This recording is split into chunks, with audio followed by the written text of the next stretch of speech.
Welcome to special coverage of Afghanistan, where the Taliban is now effectively in control, including in the capital, Kabul.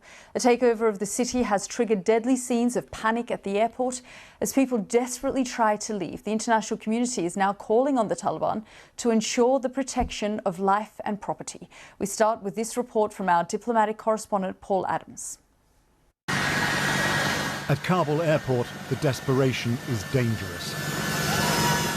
An American military transport plane on the runway this morning, mobbed by Afghans trying to flee their country.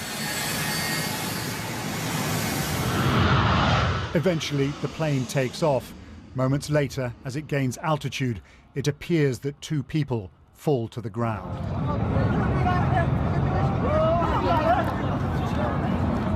Thousands of American and British troops have been sent to secure the airport.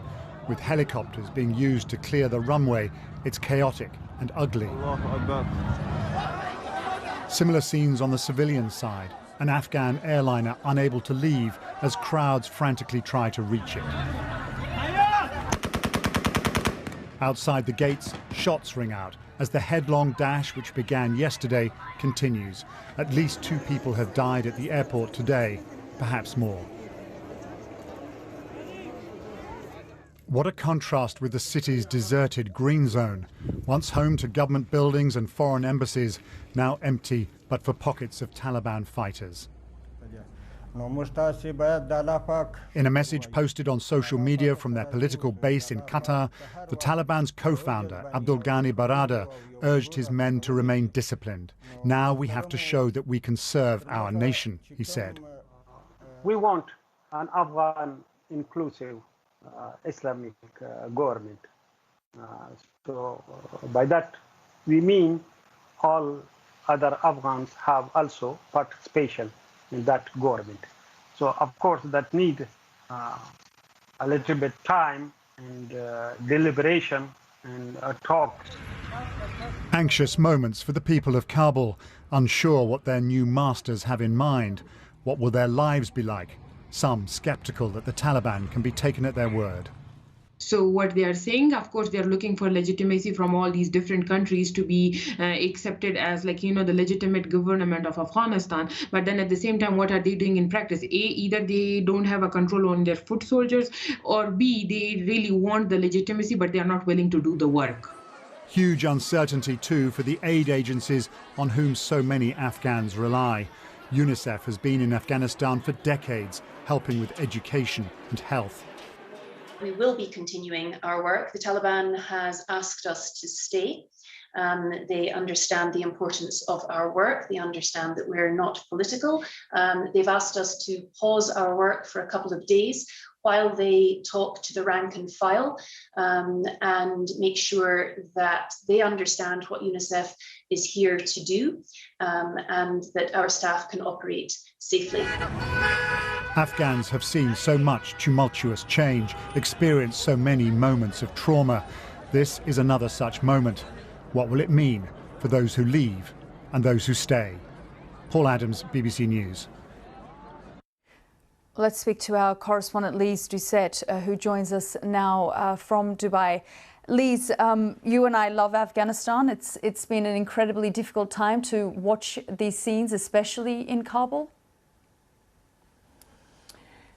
Well, as you know, in recent months, there's been much speculation, analysis about what would happen in the last days of the US-led troop involvement in Afghanistan, what would happen after the last of US forces leave. But I think this is beyond anything, even the worst case scenarios that many had speculated about and many had feared, deeply feared. The scenes from Kabul International Airport are frightening and heartbreaking. Thousands of people desperately trying to find a way out, any way out. The US forces struggling to maintain control. And inside the city of Kabul, and of course we're just mainly getting reports from Kabul, there's the rest of Afghanistan, which are suddenly find themselves under Taliban control. It's this idea about the new order has not yet been established and the old order is falling apart. And We've been reporting about that, some Afghans we hear from are hiding in their homes. They don't want the Taliban to know there.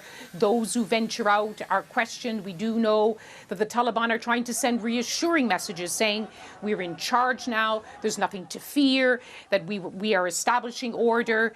But I think these are really, really frightening times for the people of Afghanistan. While this chaos and disorder continues, people just don't know what lies ahead. And the scenes from the airport underlines that many Afghans don't want to stay around to find out. Indeed, that's, as you say, what it sort of symbolizes, because, of course, the city centre is very quiet, it's very calm, and then you drive half an hour to the airport and utter chaos, people clinging onto the aircraft as it's taxiing and leaving. I mean, you're in Dubai, you're supposed to be in Kabul, but you can't actually get a flight at this point in time.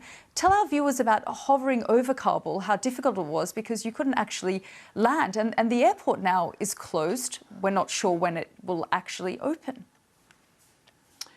Yes, all commercial air traffic into Afghanistan has now been suspended. And when we say commercial air traffic, it's not simply a question of normal, flights going in and out of Kabul. These are lifelines for those Afghans who are desperately trying to escape.